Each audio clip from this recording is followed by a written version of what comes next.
get started for our afternoon. And I would like to introduce LuAnn Lundquist, and she is the Executive Director of Memory Matters. And they have a table here, so be sure that you do walk around and look at all of the educational pamphlets and resources that are available at all of the tables. I also just wanted to mention, Helly mentioned about caregiving books. And one in particular that I just recently read by a Utah author is called My Life with Big Al, A Caregiver's Diary.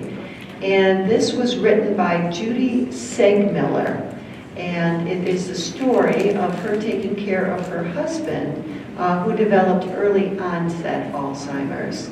So a great book and one that you can really relate to. So I'll turn the time over to LuAnn, and she is going to talk about difficult behaviors among dementia patients. Well, welcome. I'm sure that you're wondering, how is she going to talk about all these difficult behaviors in 30 minutes? That's like a 3-day conference. And so as we go through these, I've got a handout on a wonderful way to think about it. And then also I have available a caregiver toolkit and a really good article on managing really difficult behaviors. And so if you'll go to our little table over here and let us know if we can do it through email or mail, we'll make sure that we get that to you as well. If you don't have use of a computer, then we will print it and mail it to you. So one way or the other, we'll make sure that you get that.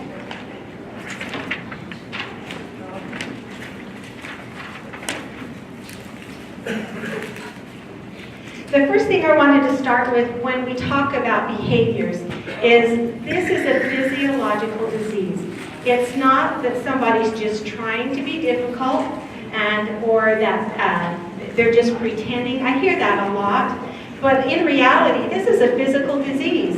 It has something to do, as you can see up here, with the brain, with shrinkage of the brain, with open ventricles that are enlarging. And as you look at, on the left side, a healthy brain, you see how much bigger the cortex is in a healthy brain. And advanced Alzheimer's, how much smaller that is, and how many big holes there are in there. And you see the area of the hippocampus on the Alzheimer's is now a hole. It's not there anymore. It's just like Kate said with that filing cabinet that has a hole in the bottom, the files keep slipping out because there's nothing there to hold them. So it's a physiological problem, and often when we treat the behaviors, it will have a physiological help that goes with it. An organized, predictable environment is something that will help prevent some behaviors. This is a processing disorder.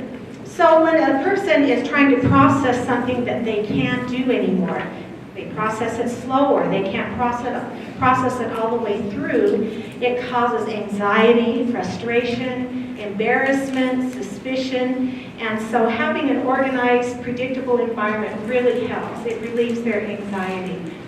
And then a daily activity structure or routine is very important. Again, it helps them to process. If they have a predictable routine, they know what to expect, and it makes it easier to process their day and what to do. When behaviors arise and you have a predictable activity and an organized environment, it makes it easier to do the detective work to find out what is really going on and how to help them. There's a method, and this is on your handout, called Think Peace. And I like this. I don't know if it's because of my hippie generation or what, but I like that symbol. All right, on the think, toileting, that's the first one. And this is so interesting because we grow up and we're adults and we know how to go to the bathroom and when we need to go to the bathroom. But if you think back to that picture of the brain, sometimes the brain doesn't tell us. And sometimes the brain mixes up the sensations. And sometimes the brain doesn't know where to find the toilet. And so that's something that could cause a behavior problem. Hunger. Frustrated by hunger, and yet they can't express it. Or thirsty. They're really thirsty. Starting to get dehydrated. That will bring on behavior problems. And we all know what it feels like to be hangry, right? Yeah, they get hangry too. Incontinence. This is a big deal, and it is something that happens, and it's a terrible embarrassment. You can imagine what that feels like. So they may be going out in public, and now they're having a problem with incontinence. They're embarrassed, they're angry, they don't know what to do, they're frustrated, and they will act out because of that. Noise level. Is it too loud? Are there too many people talking? It's hard to process again, those types of things. I had a client that went to a behavioral unit in Las Vegas, and they were really upset when they came back because the nurses that were there on duty were watching the Jerry Springer show, and the TV was up really loud, and they couldn't figure out why their people that were there to get behavior problems fixed were acting out so badly. So noise level is really a big deal. You might have noticed when grandkids come over that activities are louder and they're bigger and lots of people, and your loved one may retire and move away from that to another room, or they may get agitated. So noise is a big deal. And no. No stands for knowing their past. For example, we had one client, and she grew up in Romania. Was it Romania, I think? And was in one of the concentration camps during the war. She was able to escape, and her family moved to the United States, to our little town of New Harmony. And all of a sudden, her mother started speaking her native tongue and escaping the house all the time because she thought that she was back in the concentration camp. And so knowing that history, you can tell whether you're a professional caregiver in a facility, or if you are a caregiver at home, or you're the daughter-in-law that doesn't know a lot of the history. That is so valuable to help understand why the behaviors are happening. Sometimes it's abuse that happened in the past that no one's talked about, but now as the dementia takes place, it uncovers those past traumas, and they're living that through their behaviors. So that's what THINK stands for. The next one is peace. Pain is an often cause of behavior problems, but they may not tell you that they're in pain. And so that's something you've got to really watch the body language for. My father had vascular dementia, and he had to have an amputation and was in the hospital. And he would be in bed, and you could tell by his body language, he curled up, and the face was grimaced. And we could tell he was in a lot of pain, so we hit the button for the nurse to come in to give him more pain medicine. And the nurse walked in and said, "Oh, Mr. Pollack, how are you today? Are you in pain?" "Oh, I'm fine, no." and they often won't express that they have pain. So you've got to be a little bit of a detective and watch for that. The pain could be caused by constipation. And so, you'd have a new part of your romance. You get to check bowel movements and see how they're doing. Environment is another big one. Sometimes they're too cold. And have you noticed that when you're married to somebody, one of you is too hot and one of you is too cold? Yeah. So you may be just nice and toasty warm, and your loved one might be really cold. Another thing is it's too bright. There might be glaring off from the flooring that's shining, that's hurting their eyes. Sometimes they can see things in a glare or a shadow that aren't there and make it up in their mind. If it's too dark, they make things out of the shadows. They can't see things clearly, and so it causes them confusion and anxiety. So those things are, another one is messy. One of the clients that we had collected these little figurines, and so when we went into their house, that's how they had lived and just enjoyed these little figurines. But as the husband progressed in his disease, having that clutter started to cause behavior problems. It's hard to process. It just looked too many things to visually process in his mind. And so we got rid of some of the things, left out a few choice ones, and it helped his behavior problems. Another one is activity. This one is, I think we dismiss this a lot because our loved one may just want to stay at home and watch television. And sometimes that's a good respite for us if you can get him to watch television. My father-in-law, he could have watched My Fair Lady 3 times a day and just been fine. But if he watched a television show, as soon as the commercial came on, the show was over. So we learned about that quickly. But we need to find things that are actually stimulating for the person with dementia. And that's a little bit harder to do. When they're home, you probably notice their mood and behavior can be right down here. And then somebody comes by or somebody calls on the phone, especially if it's a second marriage and it's his kids that call on the phone, and boom, his cognition is up here, his mood is up here, and they can't figure out what you're talking about when you say he's declining. So activity is important. Things that are new are helpful sometimes. Things that are reminiscent are so important. We have a whole list of activities. In fact, in our lending library, I have a lot of different activity books for people with dementia. And there are activity groups. We have one at the senior center that we do. One gentleman there improved his neuropsych score by 40% after 6 months by attending an activity group where he could be social again. So it has a huge effect. Whoops, I went backwards, didn't I? Another one is crowded. Are there too many people in one room? It's a processing disorder, so it makes it really hard to process the more people that there are. So just like Dr. Obrey said, and Hella, simplify things as much as possible, and that includes visitors. The holidays are coming. You might want to write a letter to the family members saying, when you come and visit, Dad is declining some, and it will be much better if you keep your visits to 10 minutes, and we'll entertain the children in another room, or take them to the water park or something. So make it simple for them that way. And exhausted. Sometimes they're just tired, and they just need to rest. And we've got family games going on, family dinners, and we just need to stop and realize, okay, Dad can't go to that all day long. After an hour, I need to take him home so he can just process and have it quiet. Again, processing disorder is what is involved in dementia. So I like to explain it like this. I learned how to work computers on something that looked like this old computer on the right-hand side. Can you imagine loading Windows 10 on that old computer? It couldn't do it, could it? It couldn't process fast enough to do it, and there wouldn't be enough memory and room to store all that for it to work. That's what this disease is like. They can't process things as quickly. They need more memory to process things, and they don't have that. So it's a processing disorder. It's not an attitude disorder. It's not an intellectual disorder. It is a processing disorder of the brain.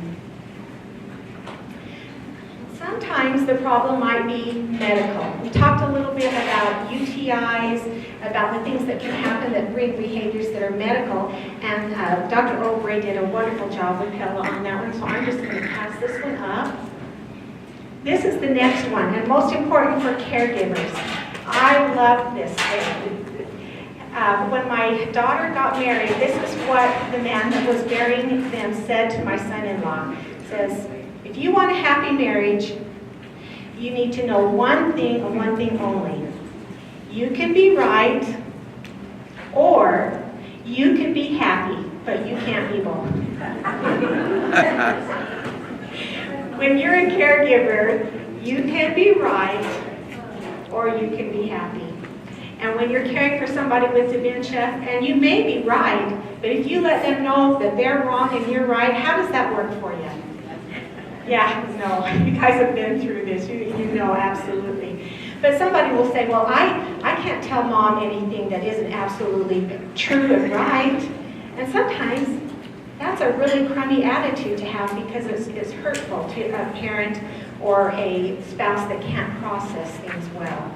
And so you have to know that what is right and what you feel is right isn't necessarily right in their world right now. And so you go to their world and be happy there. It's better than being right all the time. Respond to feelings and not just words. When I'm speaking with clients, sometimes I have in my office this little scale, the little balance scale. And I put on one side emotions, and on one side logic and reason, and they balance out. What happens with dementia and Alzheimer's with logic and reason? Yeah, it goes away. It is just not a functioning part of the brain to a good enough extent anymore. So now you have everything out of balance. How do you balance things back up again? You address the emotions through validation. You validate their emotions. It may not have everything to do with reality and what's actually right and going on, but this is a compassionate way to communicate.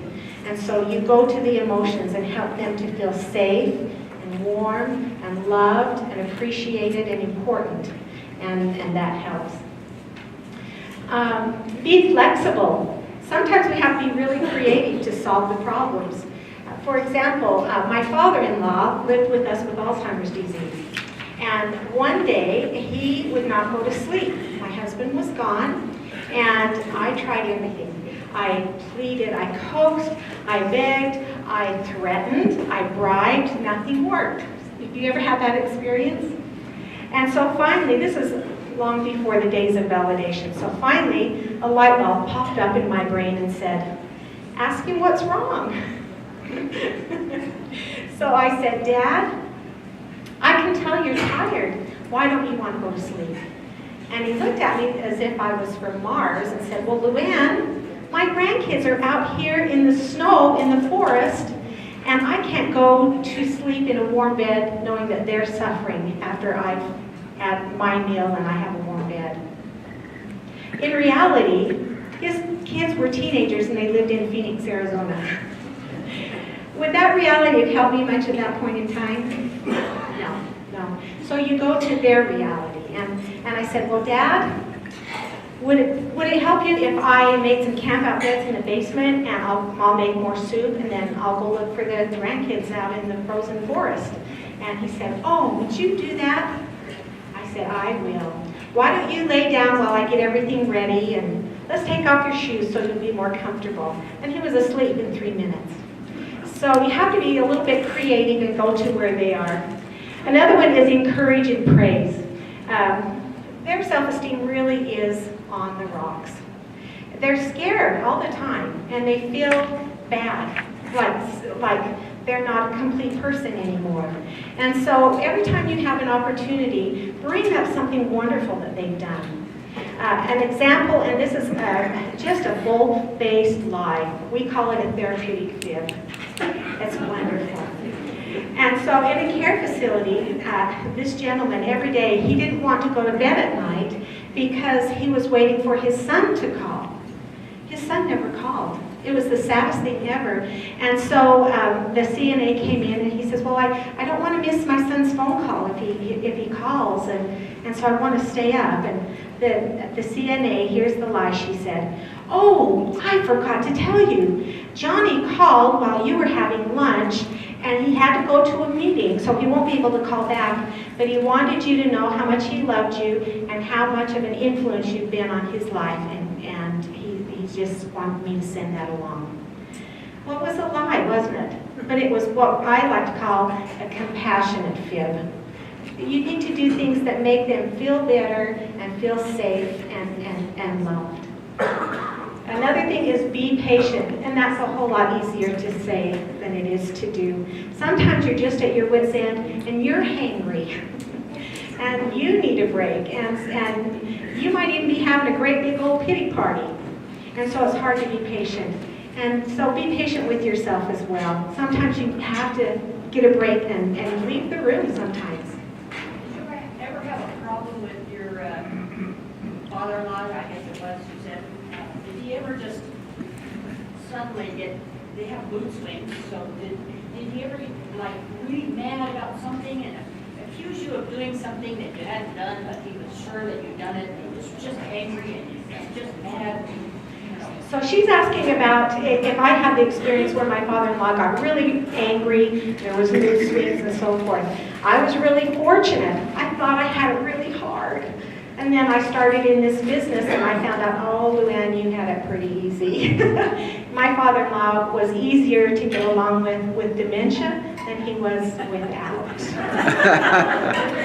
So. You had suddenly that you got mad at you and accused you of stealing something and you didn't do it, but he was sure that you'd done it and he was not going to give up on it. The accusations come, sometimes it's you're stepping out on me, sometimes it's you're trying to kill me with this Aricept you're giving me. Those things are real behaviors and they're very, very difficult. So we're going to talk about that a little bit through here, and I'm going to give you some resources to take home.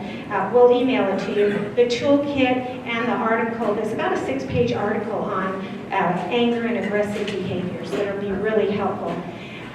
In reality, it can be caused by so many different things that we've talked about.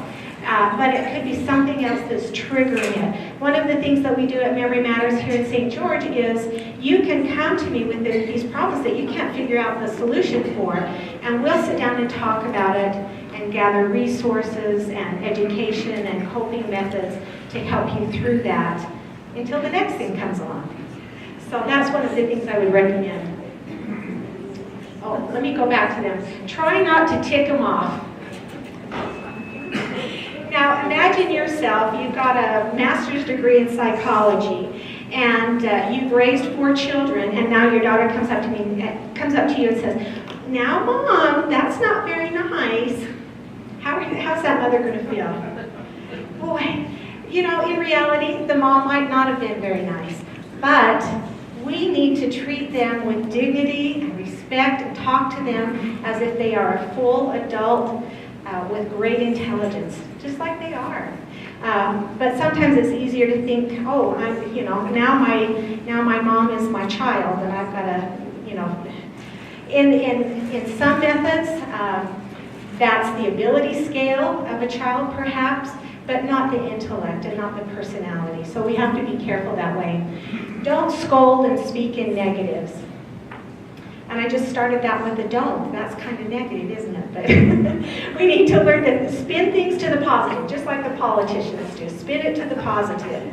Instead of saying, don't eat another brownie, you can put the brownie out of the side and say, hey, let's try some blueberries, or here's a smoothie with all these good fruits in it. So you spin it to the positives. Try, if you're finding yourself saying, don't, stop, can't, you have to, you're going in the wrong direction and it's not helpful. That's what brings about a lot of behaviors. Again, thinking back into their place, they're afraid that they're going to lose their independence.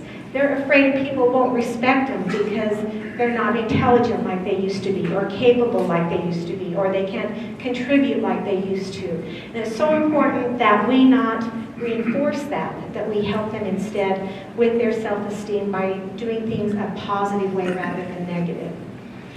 Don't startle the person. One of the trainings I went to was really interesting. This lady was a professional trainer for dementia problems, and she gave this experience with her mother. So she was taking care of her mother, and she went up to talk to her mother and came up behind her and put her hand on her shoulder and said, "Hey, Mom." And her mom turned around and cold coughed her right in the nose. Again, it's a processing disorder, and that time she processed really quickly, but they don't do well with being startled. So approach from the front. Again, for dignity reasons, try to get eye level as often as possible. A nice touch on the shoulders, on the hands, on the elbow are really good and safe to do almost all the time, even in a facility if you're a professional caregiver. The exception is if they are ramping up in agitation, don't touch them. Don't get close. But otherwise, the touch is so important. We really crave that. It gives us all kinds of wonderful brain chemicals and really helps to bond us. So that's a good thing. Give them a hug, touch their shoulders, again, unless they're agitated.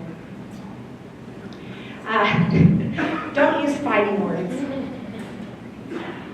You know what, if somebody was telling you all the time and you have self-esteem issues because you're losing your memory and your personality, and somebody starts saying, bossing you around saying, don't do that, you can't do that, don't you remember, you have to get this done. Nobody wants to be treated like a child when they're an adult. So don't use fighting words. Instead, there are some magic words that I'd like you to learn. And the first one up there is the biggest one. I really want you to concentrate on that.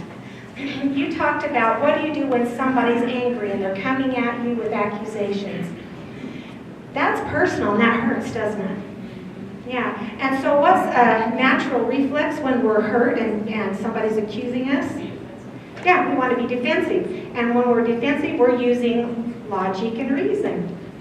It doesn't work, does it? So here's your best magic word.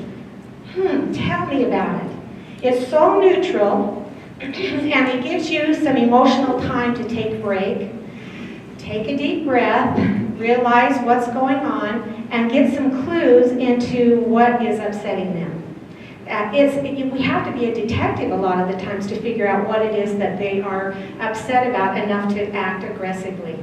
Thank you. Another one is nevertheless, okay? We need to go to the doctor today. There's no way I'm going to the doctor today. Nevertheless, we need to go to the doctor today. I said I'm not going to go to the doctor today. Nevertheless, we need to go to the doctor today. Same. It's a processing disorder. So if you can repeat like a little tape recorder, then that helps them to process it better. It's very simple as well. Blame it on somebody else. Oh, the doctor says that in order for Medicare to pay for your past visit, you have to go to this follow-up visit or it's going to come out of your pocket. Okay, that's another lie. But it works. It helps them to feel safe and do what they need to do so that you can care most appropriately for them. And nevertheless is a word to use instead of but. I'm not going to the doctor, but you have to go to the doctor. I'm not going to the doctor. Nevertheless, we need to go to the doctor. I don't know why that's such a magic word, but nevertheless is a magic word. Another thing you can do, phrase, is they'll say, well, why do I have to go to the doctor? They're just trying to sell me a pacemaker. They've got too many. My dad said that. He figured the doctor was walking around with one of those overcoats and says, hey, I got a new bunch of pacemakers here. He really did. It was funny. But anyway, you can say, oh, what do you think about that? Again, it gives you a clue into what they're thinking and gives you an opportunity to just, okay, this isn't making sense. How can I deal with this? It's really a good chance to pause. Another question just like that is, well, how do you feel about that? And then you can validate their feelings. Because again, it's not about logic and reason, it's about emotions. And so that is very helpful. Repetitive questions are so hard. Aricept helps with that to some degree.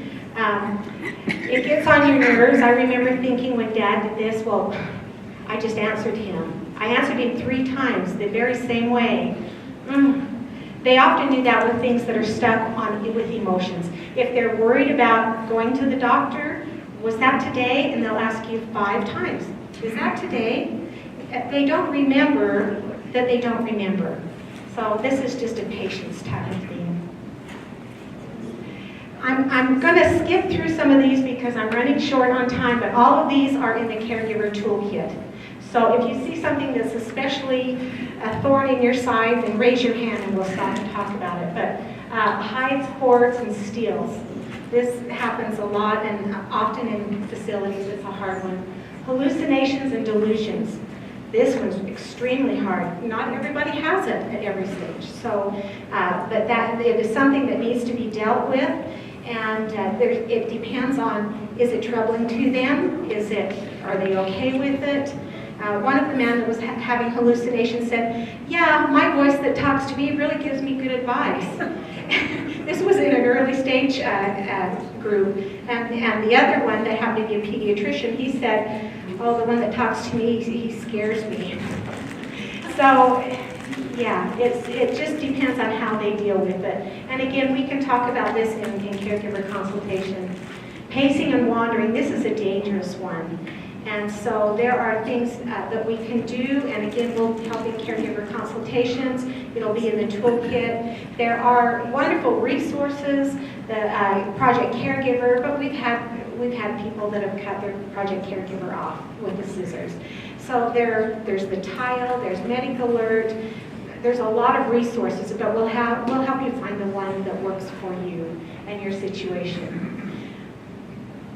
Bathing and grooming, that's another big one, isn't it? Again, sometimes it's a processing disorder. Sometimes it has to do with fear. They're afraid that they're going to fall. The water's going to be too hot. It's going to hurt on their skin. They don't know what to do next. And so there are things you can do about that. Sometimes it's embarrassment. And so there's techniques where you can cover up and so forth. Making an easy choices and so forth. And this is all in the toolkit as well. Driving and dementia, huge one. Huge one. I can tell you all kinds of stories. This is a really hard one. There is help available, and it's something that you don't want to take away too quickly, and then it's something that you've got to take it away when it becomes problematic. And so how do you determine that? There's driving tests, occupational therapists, and so forth that can help with that. Sleep problems, another huge one. If they don't sleep, you don't sleep. And if you don't sleep, you're going to be one angry mom. So you need to sleep, they need to sleep, and there are different things that you can do to help. Again, this is in the toolkit, and we're running so close on time. So, sundowning, I think somebody mentioned that earlier. That was you. Yeah, that's a hard syndrome, really hard syndrome. There are certain things, they don't really know what causes it, to be honest, and there's no surefire way to cure it.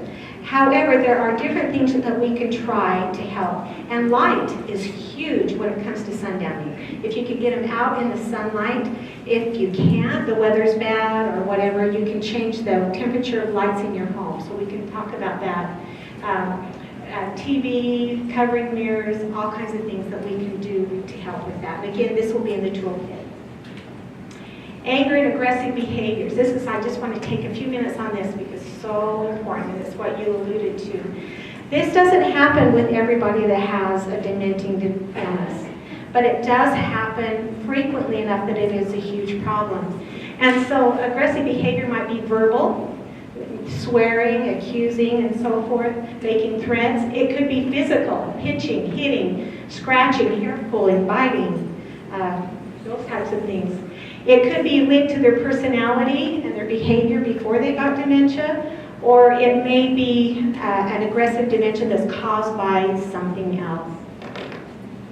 Some causes of anger and aggression, it might be biological. It might be an infection. I know Dr. O'Ray and Hella talked a lot about that. It could be the medications that they're on, so forth. It could be social. There might be too much stimulation that's making them act out. They don't know how to act appropriately, and so they act inappropriately and cause the problems. And it might be somebody in their social circle that just kind of ticks them off. And that happens in families, doesn't it? There's somebody in the family, Aunt Georgia comes over, and every time she comes over, she talks too loud and too fast, and Dad just gets real upset. So it might be a social thing. And then it might be psychological. Often you find that there is an undiagnosed mental illness that comes along when you've got a type of dementia, and it lowers your inhibition, and so that mental illness comes forth very strongly. How to get help locally. If there is danger, always call 911, always. And I got to tell you, my folks wouldn't call 911 because they didn't want their neighbors to see an ambulance in the driveway and think something's wrong. We have that with our generation. But it's so important to call 911 if it's urgent or there's danger. Call someone nearby to come and help is very important. And then call your local police department and ask for a CIT trained officer. That's Crisis Intervention Team. Southern Utah is fabulous about getting their officers trained, but it's still not foolproof. I'll tell you a story. Tell them, when you call, tell them that your loved one has a diagnosis. They've got Lewy body, they've got Alzheimer's, they've got an unspecified dementia. And then you tell them what happened. Okay? And then, this is very important, you say, I don't feel safe. So important you use those words, because that's going to get them there. Otherwise, they're going, oh yeah, here we go again. And it could be hours. In fact, I had an experience, we've been working on the last 2 days like that. And then take them to the ER, the emergency room. It's a physiological disease, it's not a mental illness. And often it's caused by a physiological problem. So the emergency room is really important. One of the places I've been working on, they called the CIT for CIT officer. The dispatcher said, oh no, we don't do that.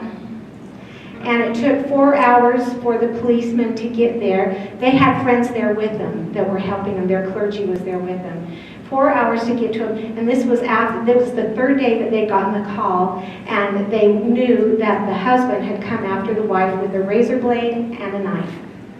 So even though this is the protocol, but it doesn't always happen in our community. I got to tell you, the Intermountain social worker, her name was Amy, at the ER that night, was fabulous, and she really helped through this. Access local programs to help prevent some of the problems. Activity groups or daycare, support and education groups like you're at today. Early stage memory loss and support groups, caregiver consultation. Our lending library has a lot of fabulous resources, including videos by Tipa Snow that show you how to manage some of these problems and challenging behaviors. So that's even better than reading it in the books. And then we have there's helplines. Alzheimer's has a 24-hour helpline. We have helplines here locally during business hours, or if you happen to have my cell phone, you have that as well. And then we have a telephone reassurance program that helps caregivers that are isolated and they get a call every business day. Or if somebody's living alone with dementia, this helps to navigate through the problems as well. And then we've got the caregiver toolbox that will have all this information for you, and just let us know how we can get that to you. And there's our phone number and our website, and we're really here to help any way that we can so that we can know what's available locally in our area. Just about out of time, but any quick questions? Okay, they'll probably be answered in that toolkit, so just let us know how to get it to you. Thank you.